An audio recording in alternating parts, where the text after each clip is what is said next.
Shalom, call halal, Yahweh Bashem Yahweh Shai, Bahashem Makakwadah, double honors to the apostles and other bishops of GMS, even the elders that came before them that taught us his truth. Shalom and salutations to all the brothers that push the word of truth and in sincerity, the hopeful elect tabernacle of David, to the Aquath that are listening, learning, being a pillar of rest, the hopeful elect of Israel, the 144,001 third.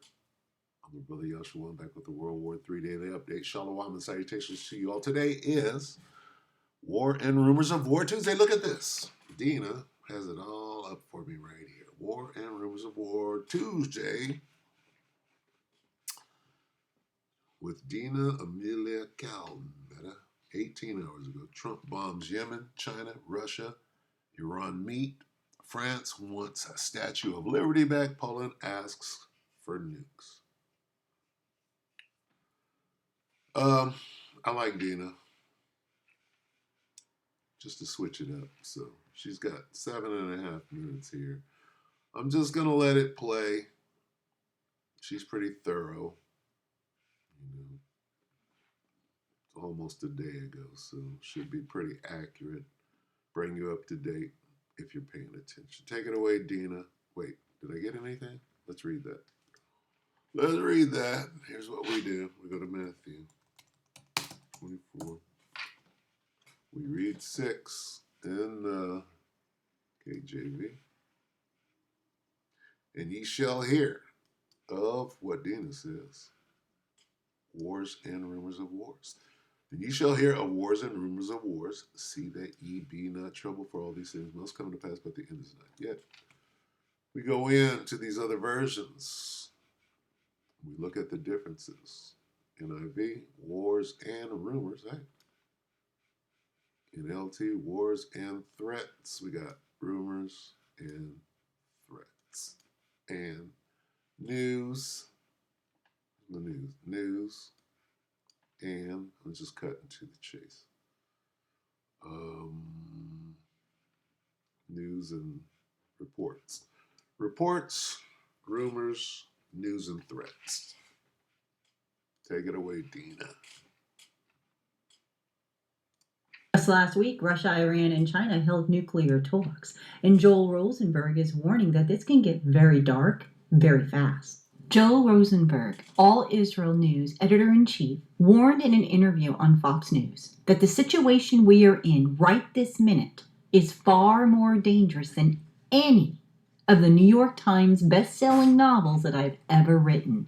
This is the highest stakes that we've ever been in, and it's all about American leadership. He believes that the Chinese president was ready for Harris. But if Kamala Harris came in, we would have seen a Chinese invasion of Taiwan in 2026 or 2027. But now the Chinese president is going to have to recalculate everything. He added that Trump could also persuade the Chinese leader to carry out a tactical retreat and make Russia back off its war in Ukraine. He said that China sees itself as the #1 threat to the U.S. He thinks that the Chinese president might be willing to help nudge Putin back down so that it clears the way for China to be the dominant player in the world against the U.S. and not Russia. But he also cautioned that Russia might resort to using tactical nuclear weapons due to the humiliation of its failure to conquer Ukraine, even after 3 years of fighting. Putin, he warned, has to either find a way out of this with honor, which he doesn't deserve, but we certainly want the war to end, or he's going to go crazy, he said. Regarding Iran, Rosenberg acknowledged that Trump's offer to negotiate with the regime has made some in Israel nervous, but added that he is confident that the president is setting up a decisive action by giving Iran every opportunity to come and make a deal. He's being very generous, but Iran is saying no. So that is allowing Trump to take the opportunity to take the next kill shot to work with Israel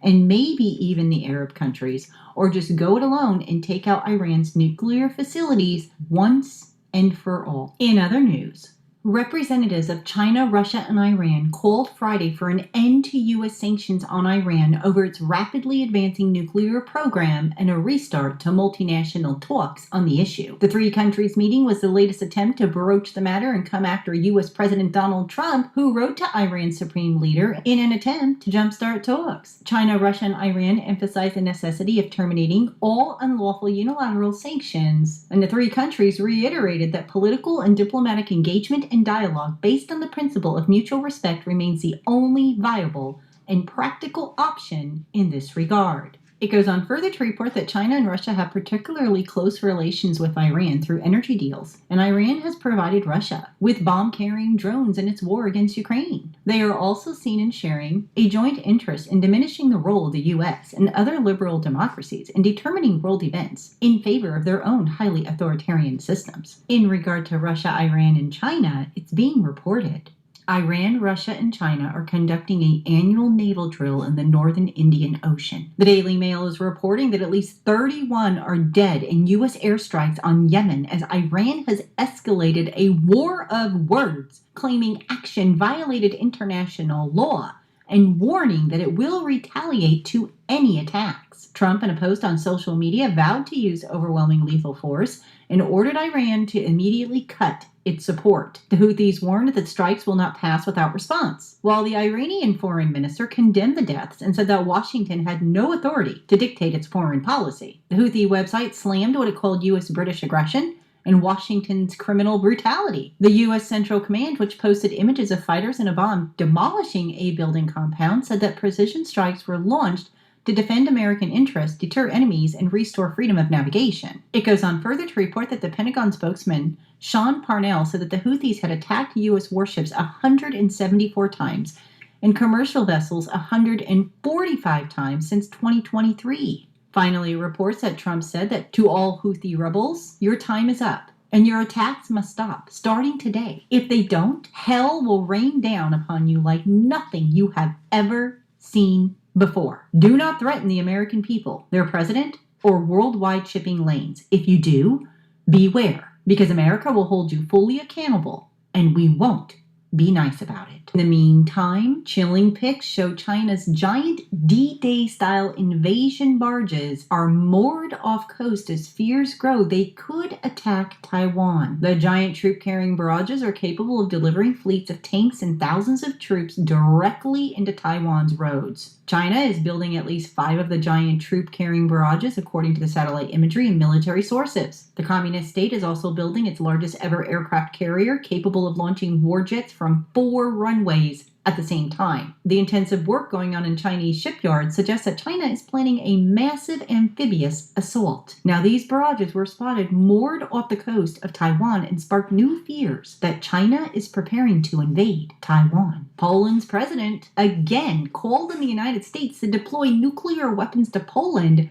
as a deterrent to Russia. The latest indication that the frontline NATO nation is increasingly considering nuclear protection as fears of Russia grows. And the Gateway Pundit is reporting that President Trump is reportedly moving forward with plans to retake the Panama Canal. Trump asked military leaders to draw up options for a plan that would either see the U.S. partnering more closely with the Panamanian security forces or potentially taking the canal back by force. In the meantime, over in France, a socialist French lawmaker has demanded that the United States return the Statue of Liberty. He said that the U.S. no longer represents the values of freedom, therefore it should send the Statue of Liberty back to France. In other news, Russia stating that the deployment of peacekeepers from NATO member states to Ukraine would trigger an all-out war between NATO and Moscow. He made a post on X stating that they're playing dumb. Time and again, they are told that peacekeepers must be from non-NATO states. He also advised them to consult with President Trump. So we continue to see the prophecy, wars and rumors of wars, as noted in the books of Matthew, Mark, and Luke, come to pass right before our very eyes. I also want to mention, though, that Putin and Trump apparently could be meeting soon, as well as Trump and the North Korean leader. So that should prove to be very interesting, as it was last time. So we'll see what happens, and I'll continue to keep you updated. But I'd love to hear from all of you. So please do leave your comments below this video. When you have some time, come and visit us on our social media pages, such as Facebook, we're on X, Truth Social, Telegram, MeWe, Rumble, Getter, and also come and visit us on our website at www.cww7news.com. And stay tuned, because tomorrow I will be releasing a teaching on how to work with toxic or difficult people as a Christian. So stay tuned for that. Have a great evening, you guys. Thanks for spending the day with me, and I'll see you tomorrow. God bless.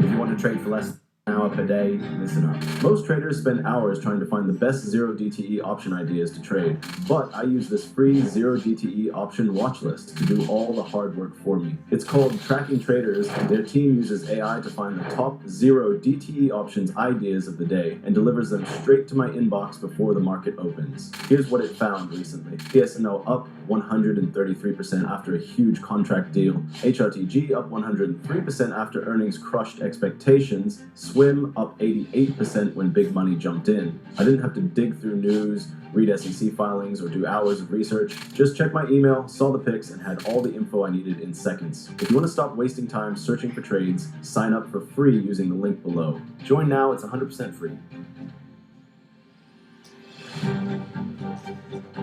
Slovakia. Use the restroom. The ceasefire between Hamas and Israel is over. Early this morning, Israeli warplanes began striking. So, I'm not exactly sure how far that went. But, even this, look.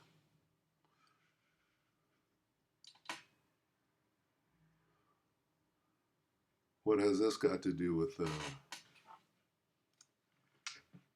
reports?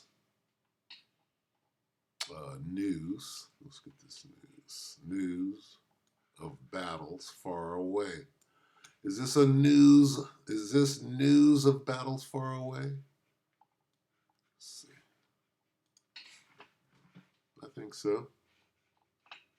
Israeli warplanes begin striking Hamas targets inside. They're over there reigniting the genocide in the Holy Land. Where do you think this is going?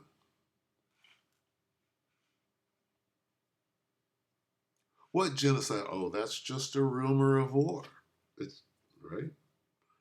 This is just idle threats. IDF strikes multiple Hamas targets in Gaza as Gaza throws rocks and sticks.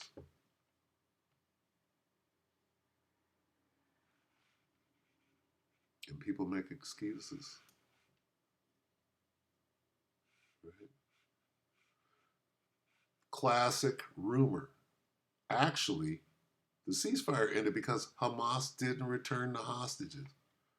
Rumors of wars and rumors of war. Classic. We can end it right there. All right. Ceasefire. What's that? Peace and safety. 1 Thessalonians 5:3. For when they shall say peace and safety, then sudden destruction. See? Yeah, there's no fucking ceasefire. There's only sudden destruction. Then sudden destruction cometh upon them, as travail upon a woman with a child, and they shall not escape. So, what ceasefire? Ceasefire in Gaza. Did it ever end? Or are they still lobbing shit? Picking niggas off under cover of darkness. That's never going to end. Oh, ceasefire. Ain't no ceasefire. It's only the end. Right? This leads, all roads lead to the end. Where is the end? Joel. Why? Why is this the end? I will gather, this is Joel 3:2. I, the Most High, will gather the armies of the world into the valley of Yehoshaphat, which is the Middle East where they're at right now, fighting. There I will judge. Why? Because he's judging them for harming his people, his special possession, and for scattering them among the nations, and for what you guys are over there doing right now is dividing up the land. Fighting over it. Two-state solution. Shalom.